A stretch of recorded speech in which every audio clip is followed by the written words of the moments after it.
चलिए खबरों में आगे बढ़ेंगे इस वक्त बड़ी खबर के साथ, और ये बड़ी खबर महाराजगंज से सामने आ रही है। बीच बाजार में पटाखों में विस्फोट हुआ है।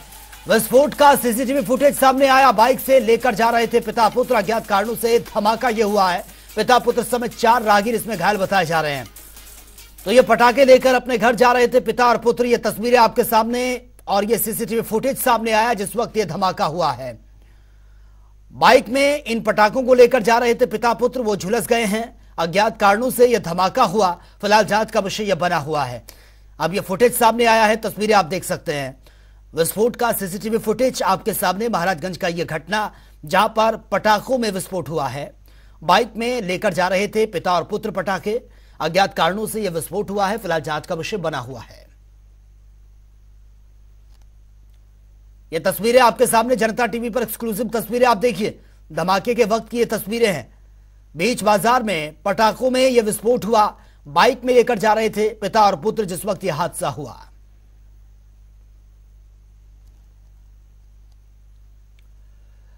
तो यह तस्वीरें आपके सामने। बीच बाजार में पटाखों में यह धमाका और इसमें पिता और पुत्र झुलसे हैं।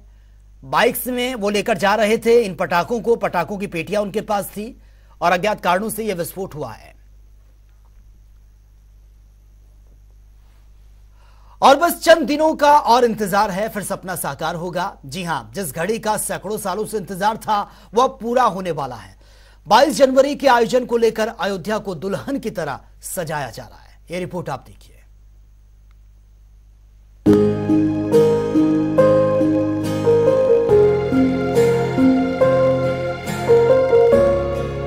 श्री राम मंदिर में प्राण प्रतिष्ठा उत्सव से पहले ही 22 जनवरी के आयोजन को भव्य बनाने के लिए तैयारियां जोरों पर हैं। पूरी अयोध्या नगरी को रंग बिरंगे फूलों से सजाने और साज सज्जा का खास ख्याल रखते हुए तैयारी शुरू कर दी गई है। जी हां, उत्तर प्रदेश की अयोध्या नगरी से राम भक्तों का खास लगाव है, क्योंकि अयोध्या मर्यादा पुरुषोत्तम श्री राम की जन्मभूमि है। ऐसे में राम मंदिर का निर्माण भी न केवल उत्तर प्रदेश के विकास के लिहाज से महत्वपूर्ण है, बल्कि राम भक्तों की आस्था का भी अभिन्न अंग है। सभी राम भक्तों की निगाहें राम मंदिर पर टिकी हुई हैं कि कब रामलला मंदिर में विराजमान होंगे। अब तो रामलला को नवनिर्मित मंदिर में स्थापित करने की तारीख की भी घोषणा कर दी गई है। अयोध्या की अगली रामनवमी पर रामलला के मंदिर में गुंजा हर स्वर पूरे विश्व को हर्षित करने वाला है। तारीख की घोषणा के बाद से ही अयोध्या में बन रहे भव्य राम मंदिर के निर्माण कार्य में भी और तेजी आ गई है। भगवान राम के इस भव्य मंदिर में प्राण प्रतिष्ठा स्थापित करने की योजना के तहत न केवल मंदिर निर्माण बल्कि रामलला की मूर्ति निर्माण को अंतिम स्पर्श दिया जा रहा है। मंदिर अभी सेकंड भाग होगा, अभी ये तीसरे का है। तीसरे का काम चालू है। अभी ये बहुत तेजी से काम कर रहे हैं। अभी इसका जनवरी में प्रतीक्षा है ना उसका, इसलिए बहुत तेजी से हो रहा है ये काम। ऐसे में न केवल 22 जनवरी 2024 की तारीख इतिहास के पन्नों में सुनहरे अक्षरों में अंकित होगी, बल्कि अयोध्या नगरी की भव्यता और अलौकिकता की चमक की पूरी दुनिया गवाह बनेगी। जब से हमारे यहाँ अयोध्या में राम मंदिर का निर्माण शुरू हो गया और आने वाले 22 तारीख को उसकी प्राण प्रतिष्ठा है, तो उसको देखते हुए फूलों की डिमांड काफी ज्यादा बढ़ गई है। अयोध्या में चल रही तैयारियां भी इस बात की साफ गवाही दे रही हैं।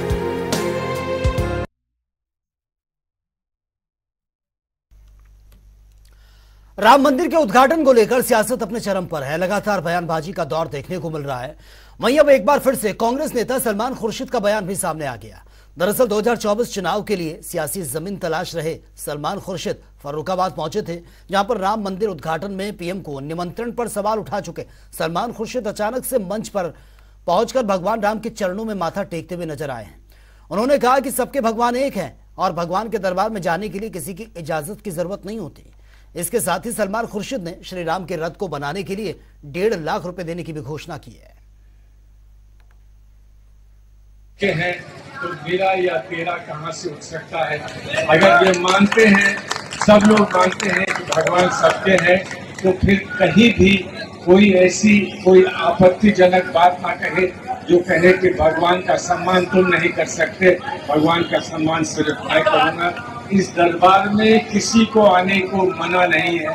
इस दरबार में हर एक का कल्याण होता है, हर एक को सहयोग मिलता है, हर एक को आशीर्वाद मिलता है। और आज यहाँ आकर, आपके बीच में आकर, भगवान के इस दरबार में ऐसा ही मुझे भी प्रतीत हो रहा है। और अगर मैं इतना कह दूं कि जो आपकी भावना रामलीला में और भगवान के दरबार में देखने को मिलती है, मुझे वो रोज अपने शहर, अपने घर फर्रुखाबाद में दिखती है। और ये फर्रुखाबाद की ये कहानी, माँ गंगा के किनारे के फर्रुखाबाद की कहानी राम जी की कहानी से जुड़ जाती है।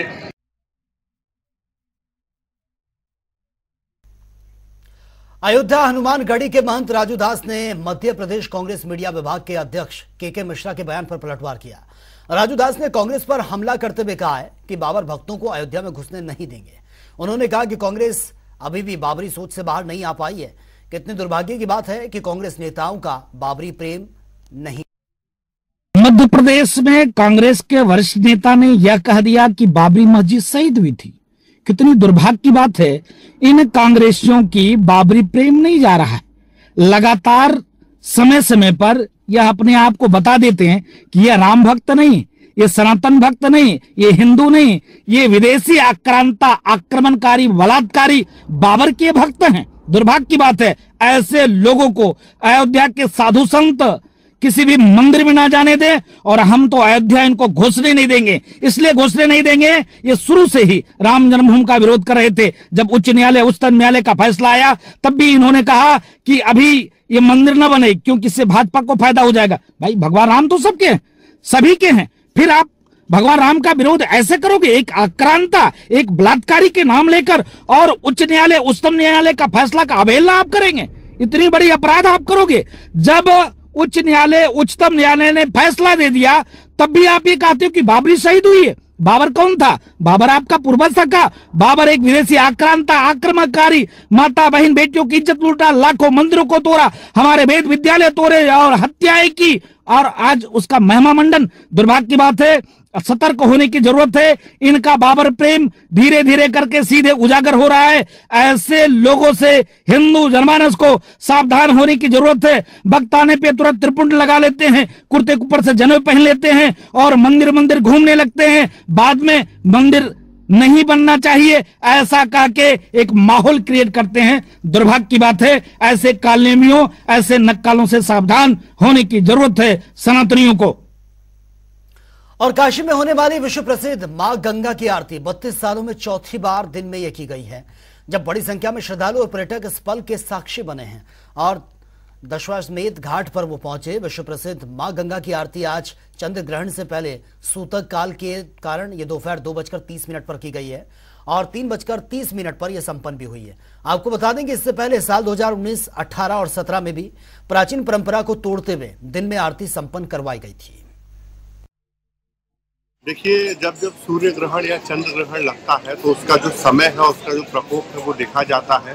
और पूर्व में भी कई बार, 3 बार ऐसा हो चुका है कि चंद्र ग्रहण और सूर्य ग्रहण की वजह से शाम को जब ग्रहण मिला है या सूतक का समय मिला है, तो उस समय माँ गंगा की दशाश्वमेध घाट पर गंगा सेवा निधि द्वारा जो भगवती माँ गंगा की संध्या सप्तऋषि आरती होती है, उसका समय परिवर्तित हो जाता है। और आज भी जो कि रात्रिकालीन 1:03 से 2:23 तक चंद्र ग्रहण है, जिसका सूतक काल जो है वो शाम को 4:03 से शुरू हो जा रहा है। तो पौराणिक मान्यताओं के अनुसार सूतक काल जब ईश्वर को खुद ग्रहण लगता है तो उस समय मंदिरों के, देवालयों के कपाट जो है वो बंद हो जाते हैं और पूजा अर्चना जो है वो उस समय नहीं होती। और संगम नगरी प्रयागराज में 7 करोड़ रुपए की लागत से तैयार हॉकी स्टेडियम में अब अंतर्राष्ट्रीय स्तर की खेल सुविधाएं यहां पर मिल सकेंगी। इस हॉकी कोर्ट में सुविधाएं मिलने के बाद इलाहाबाद विश्वविद्यालय से अंतर्राष्ट्रीय स्तर के खिलाड़ियों की निकलने की भी उम्मीद है। प्रयागराज से हमारे संवाददाता SM आमिर की खास रिपोर्ट आप देखिए। कुछ दिन पहले प्रधानमंत्री जी ने शिलान्यास किया था और प्रयागराज के इलाहाबाद यूनिवर्सिटी की साइंस फैकल्टी के कैंपस में इंटरनेशनल हॉकी कोर्ट बनाया गया है। ये मैदान आप देख सकते हैं पूरी सिंथेटिक पर बना हुआ है, खास क्वालिटी है। और सबसे बड़ी बात है कि प्रयागराज का ये पहला हॉकी का मैदान होगा जहां पर नेशनल और इंटरनेशनल मैचेस खेले जाएंगे। हमारे साथ स्मार्ट सिटी से और यहाँ के मिशन मैनेजर भी हैं और टेक्निकल भी, हम उनसे बात करेंगे। ये बताइए, जो हॉकी का बनाया गया है यहाँ पर पूरा मैदान इंटरनेशनल, अब यहाँ पर लोग खेल सकेंगे स्टेडियम में, क्या खास है इसमें? ये खास ये है कि ये इंटरनेशनल स्टैंडर्ड का मैदान है। हमारी जो टीमें हैं जो इंटरनेशनल स्पर्धा में भाग लेती हैं, जो हम अपने खिलाड़ियों को इंटरनेशनल स्पर्धा के लिए ग्रूम कर रहे हैं, उनके लिए एक बहुत उपयोगी जगह है और इस पर वो प्रैक्टिस करके और आगे जा सकते हैं। इस पूरे एरिया में जो हॉकी टर्फ है वो यूपी में, मुझे लग रहा है लखनऊ में तो हैं, कई टर्फ हैं और मेरठ में है, और इसके अलावा यूपी में कोई टर्फ है नहीं। ये हमारा इस एरिया में प्रयागराज स्मार्ट सिटी ने पहला टर्फ बनाया है। जो हॉकी का मैदान है इसमें और क्या खास चीज़ें बनाई गई हैं? खास हॉकी टर्फ इंटरनेशनल स्टैंडर्ड में ये होता है कि इसमें स्प्रिंकलिंग है, वाटर से लाइट्स है, 500 लक्स का लाइट है जो इंटरनेशनल स्टैंडर्ड के ज़रूरी होता है। आप किसी भी मौसम में इस पर प्रैक्टिस कर सकते हैं, हॉकी खेल सकते हैं। ये सिंथेटिक टर्फ का ये बहुत बड़ा एडवांटेज होता है। ये भी एडवांटेज होता है कि अब इंटरनेशनल मैचेस जो हैं वो टर्फ पे होती हैं, इसलिए ये खिलाड़ियों के लिए बहुत ज़रूरी है। हमारे साथ ये जो साझा करी जानकारी के इलाहाबाद को एक इंटरनेशनल हॉकी का मैदान मिल गया, स्टेडियम, जहां पर अब एक इंटरनेशनल मैच हो सकेगा और एक भव्य नज़ारा भी होगा जो कि अपने आप में एक अलग चीज़ होगी। और प्रयागराज का ये पहला हॉकी का मैदान है तो हॉकी प्लेयरों के लिए भी काफ़ी उत्साह होगा। जनता टीवी के लिए सैयद मोहम्मद आमिर, प्रयागराज। और वहीं मिर्जापुर रेलवे स्टेशन पर सालों से की जा रही फुटओवर ब्रिज की मांग को लेकर अब केंद्रीय मंत्री अनुप्रिया पटेल ने इसको पूरा कर दिया है। दरअसल अनुप्रिया पटेल ने रेलवे स्टेशन पर तैयार हो रहे फुटओवर ब्रिज का शिलान्यास किया, जिसे 8.6 करोड़ की लागत से तैयार किया गया। इस दौरान अनुप्रिया पटेल ने कहा कि जनता से हमने जो वायदा किया उसे आज पूरा कर दिया। साथ ही उन्होंने ये भी कहा कि जल्द ही अमृत भारत योजना से जुड़े मिर्जापुर के 3 रेलवे स्टेशन की विश्व स्तरीय सुविधा युक्त उसको बनाया जाएगा। मिर्जापुर की जनता को विकास की एक और सौगात समर्पित करते हुए मुझे बेहद प्रसन्नता है। रेल मंत्रालय भारत सरकार की ओर से 8.6 करोड़ की लागत से यहाँ पर फुट ओवर ब्रिज नया बनकर तैयार हुआ है, जिसकी चौड़ाई लगभग 6 मीटर है और हमारे 1, 2 और 3 प्लेटफॉर्म्स को एक साथ कनेक्ट करेगा। यात्रियों की सुविधाओं की श्रृंखला में एक और नया अध्याय जुड़ गया है और इसके साथ ही हमारा ये मिर्जापुर रेलवे स्टेशन भारत सरकार की अमृत भारत रेलवे स्टेशन योजना के अंतर्गत भी सम्मिलित है, जिसमें इसे विश्व स्तरीय सुविधाओं से युक्त बनाया जाएगा और मिर्जापुर के 3 स्टेशन मिर्जापुर, विंध्याचल, चुनार, वो तीनों इस योजना में सम्मिलित है। और योगी सरकार में लोक निर्माण मंत्री जितिन प्रसाद बस्ती पहुंचे हैं, जहां पर उन्होंने बस्ती वासियों को सौगात देते हुए 22 परियोजनाओं का लोकार्पण शिलान्यास किया। वहीं इस दौरान कार्यक्रम को संबोधित करते हुए जितिन प्रसाद ने कहा, सौभाग्य की बात है कि प्रदेश सरकार की परियोजनाओं में बस्ती अग्रणी है। वहीं विपक्ष पर भी जमकर निशाना उन्होंने साधा है। आज हमारा बस्ती जनपद आने का सौभाग्य मिला है। माननीय सांसद हरीश द्विवेदी जी, माननीय विधायक अजय सिंह जी, हमारे पार्टी के जिला अध्यक्ष, जिला पंचायत अध्यक्ष चौधरी जी, सभी के साथ यहाँ विभिन्न परियोजनाओं का लोकार्पण और शिलान्यास किया गया है। और बहुत सौभाग्य इस बात का है कि बस्ती जनपद खास महत्व रखता है प्रदेश सरकार की परियोजनाओं में, और यहाँ के जो मांगे माननीय सांसद जी और जनप्रतिनिधि ने की हैं, उसके लिए लोक निर्माण विभाग प्रयास कर रहा है कि सभी सड़कें जो चौड़ीकरण की ज़रूरत है और जहाँ सेतु हैं और जितनी भी सड़कें भारी वर्षा के कारण जिनमें क्षतिग्रस्त हुई हैं, उनके मरम्मत का कार्य रात दिन लग के लोक निर्माण विभाग कराएगा। और जहाँ तक आपने बात कही है, मुख्यमंत्री जो राजस्थान के हैं, ये योगी सरकार हो चाहे केंद्र में मोदी सरकार हो, वो नियम कानून और उस पर विश्वास रखती है। जो कानून का उल्लंघन करेगा उस पर कार्रवाई। और उन्नाव में उत्तर प्रदेश अधीनस्थ सेवा चयन आयोग की परीक्षा के दौरान 2 सॉल्वर को पकड़ा गया है, जो इलेक्ट्रॉनिक डिवाइस की मदद से दूसरे की जगह एग्जाम दे रहे थे। पकड़े गए दोनों सॉल्वर पैसे लेकर दूसरे की जगह एग्जाम देते हुए वो पकड़े गए हैं। जहां शक होने पर एग्जामिनर ने युवकों को पकड़कर पुलिस के हवाले कर दिया है। वहीं दोनों सॉल्वर्स पर पुलिस ने FIR दर्ज कर जांच पड़ताल शुरू कर दी है। उत्तर प्रदेश अधीनस्थ सेवा चयन आयोग द्वारा संचालित क्विट की परीक्षा आज जनपद उन्नाव के विभिन्न सेंटरों पर संचालित हो रही है। एग्जाम के प्रथम पाली में एग्जाम के दौरान सर सैयद पब्लिक स्कूल पर एक अभ्यर्थी जिसका नाम मुकेश कुमार सन ऑफ श्याम नंदन है, वह अरुण कुमार सन ऑफ राम नरेश के स्थान पर परीक्षा दे रहा था। उसके खिलाफ संबंधित धाराओं में अभियोग पंजीकृत करके आगे कार्रवाई की जा रही है। दूसरा, जी स्कूल में एक अभ्यर्थी जिसकी गतिविधि संदिग्ध देखी जा रही थी, जब गहनता से तलाशी ली गई तो उसके पास एक मॉडिफाइड मोबाइल मिला, जिसके द्वारा वो बाहर से किसी के द्वारा उसको बताया जा रहा था और नकल करते हुए पाया गया। अभ्यर्थी का नाम सुजीत कुमार सन ऑफ श्याम बहादुर रहने वाले प्रयागराज का है। इसने पूछताछ में बताया इलाहाबाद में कोई व्यक्ति जो इससे बात किया था, पैसे की बात किया था, और उसमें वो वहां से फोन से इसको बता रहा था। इसका सहयोगी और भतीजा नीरज कुमार जो बाहर था भाग गया है, उसकी तलाश की जा रही है। इस पूरे मामले में सभी पक्षों की जांच की जा रही है। जो भी पक्ष निकल के आएंगे उसके आधार पर आगे विधिक कार्रवाई की जाएगी।